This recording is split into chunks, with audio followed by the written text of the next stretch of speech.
आखिरकार विवादित YouTuber Elvis Yadav को नोएडा पुलिस ने जेल पहुंचा करके ही दम लिया। 135 दिन का वक्त लगा, जांच पड़ताल लंबी चली और रविवार को पूछताछ के बाद उसे गिरफ्तार किया गया, कोर्ट में पेश किया गया, जहां से 14 दिन की न्यायिक हिरासत भेज दिया गया। मेरे साथ बातचीत करने के लिए डीसीपी विद्यासागर मिश्रा जी हैं।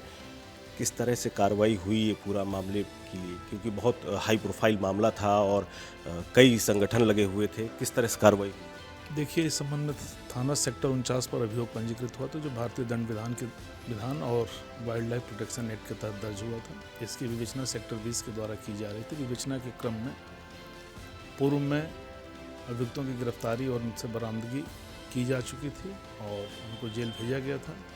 इसी क्रम में ये नामजद अभियुक्त थे, इनके विरुद्ध साक्ष्य संकलन की कार्रवाई की गई। साक्ष्य संकलन के दौरान पर्याप्त साक्ष्य पाए जाने पर गिरफ्तार कर माननीय न्यायालय के समक्ष प्रस्तुत किया गया। माननीय न्यायालय द्वारा 14 दिन का रिमांड दिया गया। एल्विस यादव के लिए एक चीज़ ये थी कि एनडीपीएस एक्ट का भी मुकदमा हुआ है। ये साक्ष्य के क्रम में धाराओं में बढ़ोतरी की गई है, अग्रिम विवेचना प्रचलित है। अच्छा, क्या इस मामले में एल्विस यादव का जिस तरह की जो भूमिका सामने आई है, क्या मुख्य अभियुक्तों में से हैं या केवल सहयोगी या पार्टी में थे इसलिए? इस संबंध में विवेचना की जा रही है और विवेचना के आधार पर ही अग्रिम कार्रवाई की जाएगी। तो ये थे डीसीपी विद्यासागर मिश्रा जी, जिन्होंने कहा कि विवेचना भी की जा रही है, तमाम अभी पहलू अभी बाकी हैं, साक्ष्य संकलन हुए, सबूत जुटाए गए, उसके बाद ये कार्रवाई की गई। आखिरकार विवादित यूट्यूबर एल्विस यादव को नोएडा पुलिस ने जेल पहुंचा करके ही दम लिया। 135 दिन का वक्त लगा, जांच पड़ताल लंबी चली और रविवार को पूछताछ के बाद उसे गिरफ्तार किया गया, कोर्ट में पेश किया गया, जहां से 14 दिन की न्यायिक हिरासत भेज दिया गया। मेरे साथ बातचीत करने के लिए डीसीपी विद्यासागर मिश्रा जी हैं। किस तरह से कार्रवाई हुई ये पूरा मामले के लिए, क्योंकि बहुत हाई प्रोफाइल मामला था और कई संगठन लगे हुए थे, किस तरह से कार्रवाई हुई?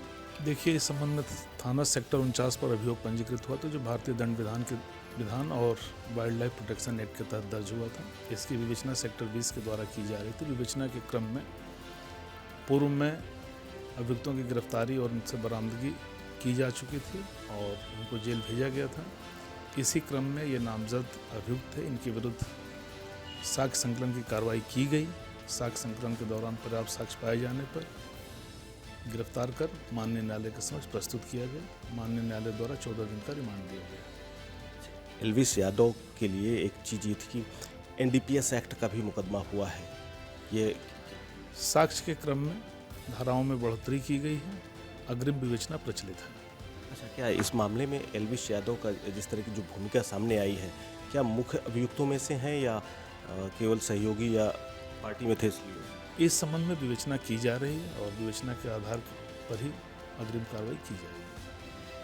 तो ये थे डीसीपी विद्यासागर मिश्रा जी, जिन्होंने कहा कि विवेचना भी की जा रही है, तमाम अभी पहलू अभी बाकी हैं, साक्ष्य संकलन हुए, सबूत जुटाए गए, उसके बाद ये कार्रवाई की गई। कैमरा पर्सन फुरकान के साथ कुलदीप द्विवेदी, वन इंडिया हिंदी।